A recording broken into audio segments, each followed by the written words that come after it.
नेताजी, मेरा पहला सवाल ये है कि यूपी के सीएम श्री योगी आदित्यनाथ जी को बचाने के पीछे क्या आरएसएस वाले कोई दूसरी साजिश रच रहे हैं क्या? ये तो बड़ा मार्मिक और बड़ा ही बढ़िया आपने प्रश्न किया है। कहावत है, कबीरा खड़ा बाजार में लिए लो काटो हाथ, जो घर फूंको आपनो चलो हमारे साथ। दरअसल क्या है कि जो गंगा नदी में हिंदुओं की लाशें तैर रही थी, गंगा के किनारे हिंदुओं सौ का दाह संस्कार के मतलब दफनाया गया था मुस्लिम रीति रिवाज के अनुसार। तो उससे ध्यान भटकाने के लिए कोरोना के काल में जो घोटाले हुए हैं, चाहे वो बिजली विभाग के पीएफ का घोटाला रहा हो, उसमें आलोक कुमार थे, या स्वास्थ्य विभाग के घोटाले हों, या अभी तत्काल जमीन सरकारी जमीन का घोटाला हुआ है, या जो है अभी कस्तूरबा विद्यालय में कोरोना काल के दौरान 9 करोड़ रुपए की निकासी हुई है जो अवैध तरीके से, इन सबों से ध्यान भटकाने के लिए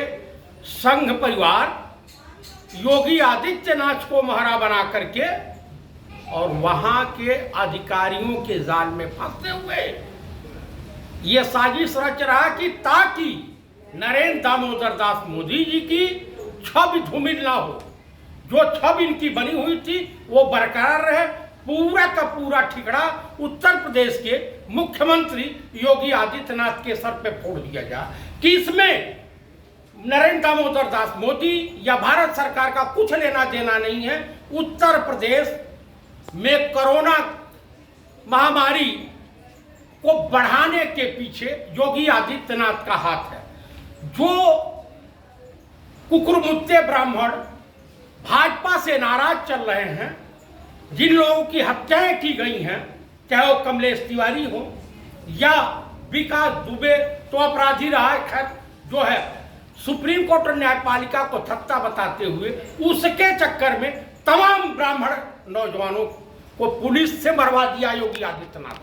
ने। इन सब मुद्दों से ध्यान भटकाने के लिए संघ परिवार ने ये घिनौनी साजिश रची है कि कम से कम हम लोग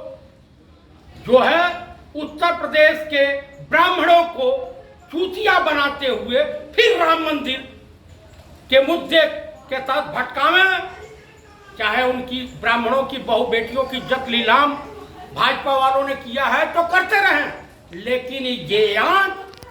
भारत सरकार के माननीय प्रधानमंत्री नरेंद्र दामोदर दास मोदी जी के ऊपर नहीं जानी चाहिए।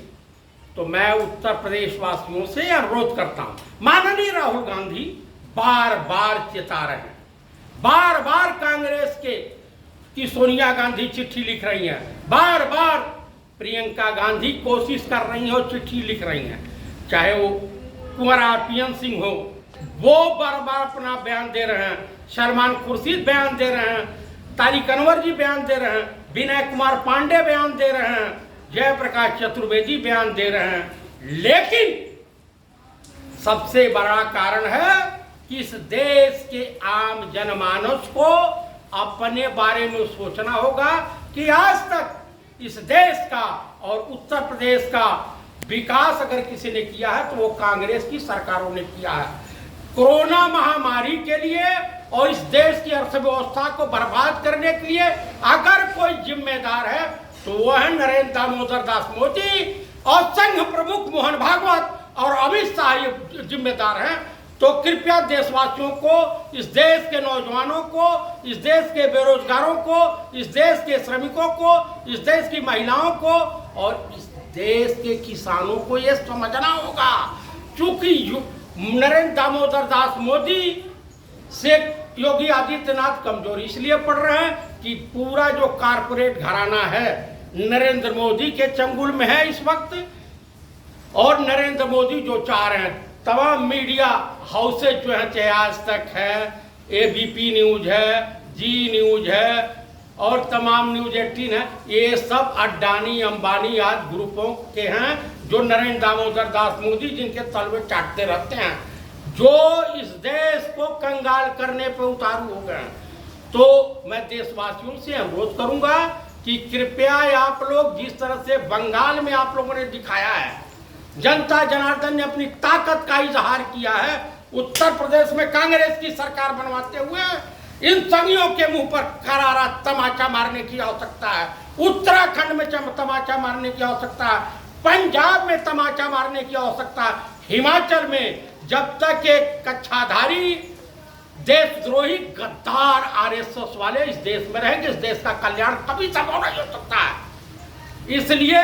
मैं उत्तर प्रदेश के समस्त ब्राह्मणों से कहना चाहता हूं कि जो हिजड़े टाइप के ब्राह्मण हैं वो तो बीजेपी में अपने बहु बेटियों का सौदा करते रहे, लेकिन हम सनातनी ब्राह्मणों को इस देश के लिए मर मिटना है, इस देश के लिए कुर्बान हो जाना है। लेकिन हमें कांग्रेस के साथ ही रहना है, हमें इनके बहकाव में नहीं आना चाहिए। हम ऋषि मुहूर्तियों की औलाद हैं, तो इसलिए हमें जो है इनसे सावधान रह करके कांग्रेस के तरफ चलना है और राहुल गांधी के हाथों को मजबूत करते हुए राहुल गांधी के कंधे से कंधा मिलाकर चले। और आप लोग सभी देशवासियों से मेरा अनुरोध है कि इस वीडियो को अधिक से अधिक मात्रा में सब्सक्राइब करें, लाइक करें और शेयर करें और अपनी प्रतिक्रिया दें। इसी के साथ जय हिंद, जय भारत, जय कांग्रेस की।